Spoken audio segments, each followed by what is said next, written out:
There really aren't that many ways to change the iMac. It's already thin and light, though none of that really matters for a desktop. It's good looking, it's powerful, it's high resolution, it's not even terribly expensive for what it is.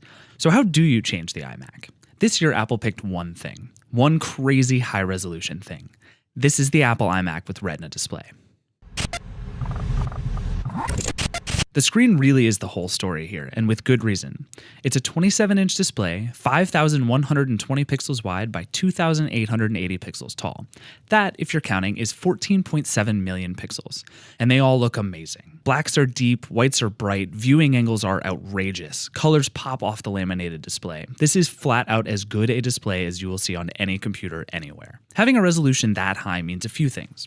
One is that you get just an incredible amount of space on this screen. You can play a 720p video at native resolution, open a half dozen Safari windows side by side, and have plenty of room left for Spotify and your calendar and your email. It's kind of like being in OS X's expose view all the time, except you can use everything. By default, the Retina iMac runs at 2560 by 1440, turning pixels into what Apple calls points. Points are basically a stand-in for physical distance, which means everything on this screen is the same size as on a lower res Mac, but it looks better, because where you used to have 1 pixel, now you have 4. That's why, at native 5120 by 2880 resolution, everything is hilariously small on this iMac.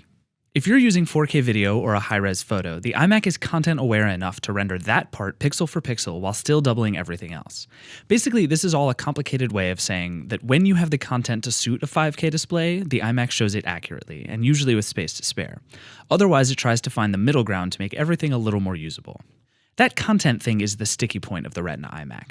Yeah, it has a 5K display, and yeah, that makes most things look amazing. Text is the big one. I can't get over how much I like reading on this thing. Games, too, at least the ones that play at 2880 by 1440, look great. BioShock Infinite looks incredible on this screen. 4K videos look amazing and play perfectly, and I love editing high-res photos on here. But when you have pictures, and especially video that isn't this high-res, it can look really bad. Netflix doesn't stream in 4K on the iMac, and even at its highest possible resolution is fuzzy and soft. Same with Hulu, same with most of YouTube, and just about anything else you'll want to watch. Basically, just don't try to watch anything that isn't 4K full screen, at least not while you're sitting just a few feet away from the iMac. Of course, this happens every time Apple puts out a Retina screen that's more impressive than the last one. It'll take the web and developers a little while to catch up and play at this higher resolution, but I think they will. You just might want to wait to pull the trigger on an iMac upgrade until then. The other thing that usually happens when Apple bumps up its resolution is that the first model is slow. It takes a lot of processing to power a lot of pixels. On my review unit, at least, that's not a problem. But I've been using the top tier model. It's crazy fast, consistent, and powerful no matter what you're doing. It even handles Adobe Premiere playback and editing, the things our video team work with every day, faster than just about any other machine. It's also, of course, $4,399. For a certain kind of person, that's a deal. It's certainly cheaper than a Mac Pro and a 4K display. But for most people, that's kind of the definition of overkill. The thing is, though, I get the sense that the iMac with Retina display needs just about all of that power to really sing. Even with specs like I have, videos will occasionally still stutter when I open a new Safari tab, and games will flicker or tear as I play particularly complicated scenes. Performance on the iMac is fantastic. Having this much solid-state storage in particular is great, but I don't know how much room there is to spare here. Tread carefully with the bottom models. For $2,499, you get a 3.5 GHz Intel Core i5 processor, 8 gigs of RAM, and a 1 TB Fusion drive, which is part solid drive, part spinning drive. That's a lot of hardware, but it might not be enough if you're going to really put this thing to the test. If you just want Safari and Chrome and iPhoto and Spotify, though, buy away. This is the best screen ever for using those things. It all runs underneath OS X Yosemite, the newest version of Apple's software and one specifically built for a screen like this.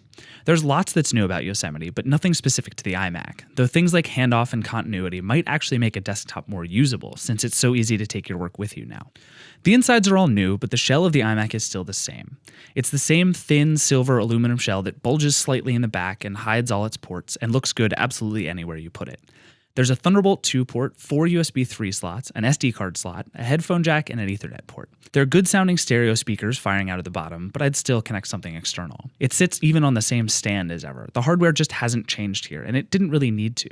For some people, for some uses, the iMac with Retina display is virtually perfect. I love editing photos on this computer, and I love just reading and browsing the web on it. This is a computer I want to use, but it's expensive, and it's really expensive if you want to take full advantage, if you want a machine that is as powerful as it is pretty.